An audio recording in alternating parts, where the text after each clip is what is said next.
Unya, Rolly. Mabdos ko. Pila na kabuhan.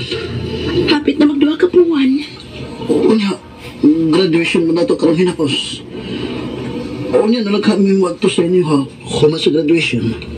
Ikaw ang bahala. Ang importante, mga tubang ka lang sa akong ginikanan. Wala problema. Ako na lang daan sultihan sila si Papa o si Mama. Mao ka na pa, Ma. Mao, ito sa pangana. Di human sa imong graduation, wato ta sa ila, mga tubang ta siyang ginikanan. Noon sa man taon ka, kuya, uy. Nagdali man ka. Maupagani pagtapos nimo, minyo man dayon. Kay ipaasa man na alis. Naano man na. Luoy man sab nga mamahimong inahan unya dili asawa. Aw, unsa man ang mga ginikanan niya? Mani ba siyang graduation?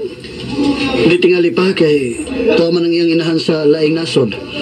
Unya, ang iyang papa, overseas man. So, iya na tingaling igsoon.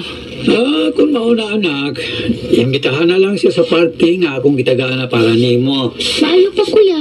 Aron imo na lang sad may pahibaw ang imong mga higala, masunod nilang balik, kasal na ninyo.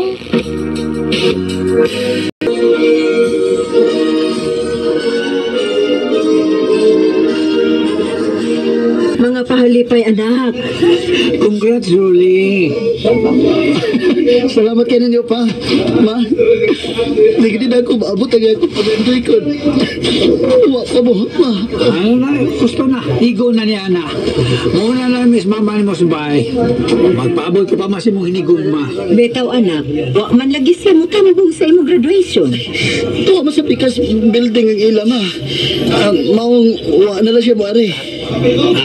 Kung mauna anak, magpaabot na namin ninyo dito sa bahay. Una-una kasi alis na ba ito sa bahay, ha? Sige pa, Ma. Makapas na namin ninyo dito sa ato. Sige na, day. Mamauli na lang ta. Odong, ogoy, Rolly. Ayaw mo pagdugay ha? Maikog ta sa itong mga bisita. Oo, Ma. Atuon ko na siya.